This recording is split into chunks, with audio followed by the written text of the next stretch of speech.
و اینک دوستان عزیز یک رقابت بسیار با اهمیت برای تیم ملی جودوی کشور. بهروزی خواجه‌زاده با جودوگی سفید از سمت چپ تصویرهای ما و شما است، ورزشگر 27 ساله تاجیک که در کارنامه‌اش مدال برنجی گرند اسلم یکاترینبورگ را دارد. این اتفاق سال 2019 هم افتیده بود و همچنین مدال نقره گران پری تاشکند را هم در کارنامه دارد. او در برابر ایگر وانتک ورزشگر 31 ساله آلمان قرار میگیرد. ورزشگر آلمان با جودوگی کبود است و در کارنامه ورزشگر آلمان یک مرتبه نشان نقره گرند اسلم و 3 مرتبه نشان برنجی دیده می شود.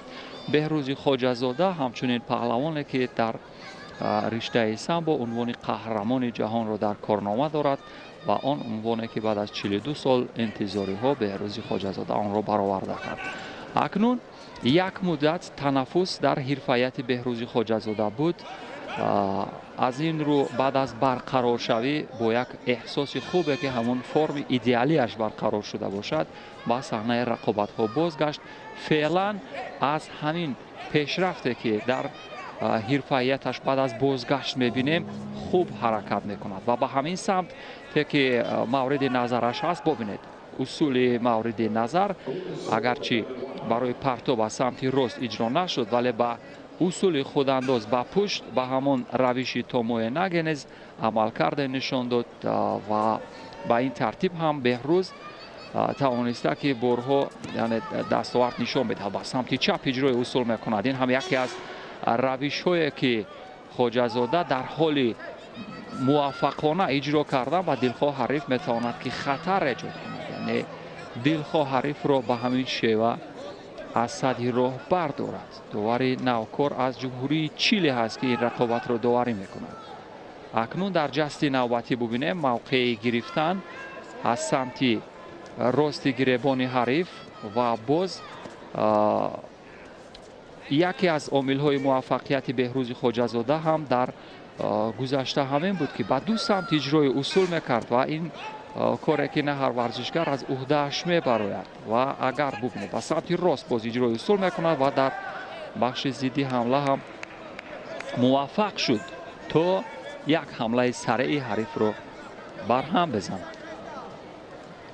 ایگر وانتک تجربه اشتراکش چون از سن و سالش هم برمیآید زیاد است در رقابت های بین المللی. 2 مرتبه اشتراکچی بازی های المپی است. 6 بار در مسابقات قهرمانی جهان اشتراک کرده است. اینجا تصادف شد دوستان، تصادف شد و بهروز خواجه‌زاده روی یک تصویر نزدیک با ما نشان داده می شود. ورزشگری که 27 سال سن دارد و بر رقابت برمیگردند. بعد از یک ادای احترام گذاشتن بهروز خواجه‌زاده در برابر ایگر وانتک ورزشگری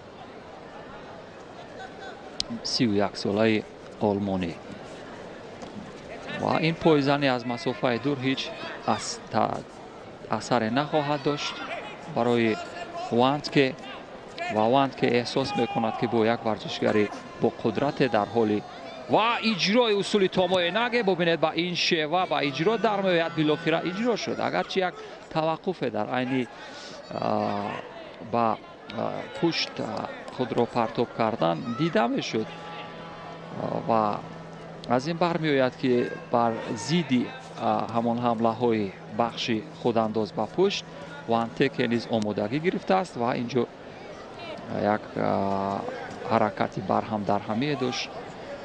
وانتک که خواجه‌زاده هم خوشبختانه صد این شد.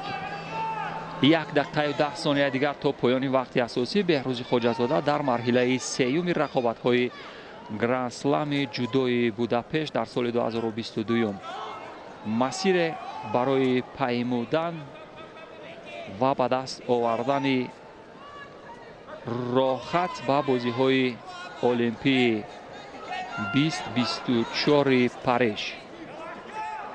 اکنون داور در مورد شیدو قضاوت میکند. با وانتک با سبب یک مقاومت نادرست در بخش گرفتن و همین ترتیب قوه ها برابر به نظر میرسند. یک عملکرد پرتابی بهروز خواجه‌زاده را در مرحله 4-1 نهایی خواهیم دید و تا معاینه به نتیجه ببینید این با این شیوه سستی هیچ اصول خودانداز با پهلو یا با پشت نمیتواند اتفاق بیفتد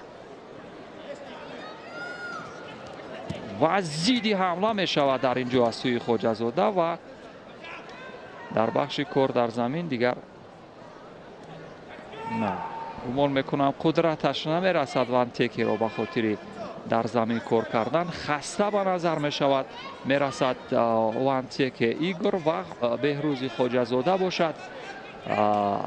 راهی نفس کشی خوب دارد. 4 دقیقه وقتی معمولی به پایان میرسد. گلدن سکو بهروز خواجه‌زاده با برتری که فعال بود در مرحله 4 دقیقه مبارزه و حریفش یک شیدو دارد. اکنون اینجا لحظه حساستر خواهد بود چون که یک پرتابی موفقانه میتواند ورزشگر خوششانس را در این رقابت اعلام کند و آن پرتاب میتواند طالع ورزشگر بیشتر تمرین کرده را در اینجا با ما به نمایش بگذارد. از قسمت پشت گریبان حریف مایل قپیدن داشت. اکنون از پیش یک پرتاب جانانه هم رقم خورد. احسن با استعداد بهروز خواجه‌زاده و حلوک معمولی بیرونی را استفاده کرد به سمت چپ. اصول کمری هم شود در اینجا گفت. بسیار جانانه بود دوستان عزیز، اما ببینیم نوارهای تدریجی در اینجا چی قضاوت بکنند داوران کناری. بله و زری هست. احسن بهروز خواجه‌زاده مبارک باشد. این هم یک بازگشت فوق‌العاده از سوی بهروز خواجه‌زاده در رقابت‌های بین المللی. مبارک باشد و آرزوی موفقیت خواجه‌زاده را در مرحله 4 نهایی میکنیم. با جای می رود که با هدایت حیدروفی آذربایجانی روبرو خواهد شد.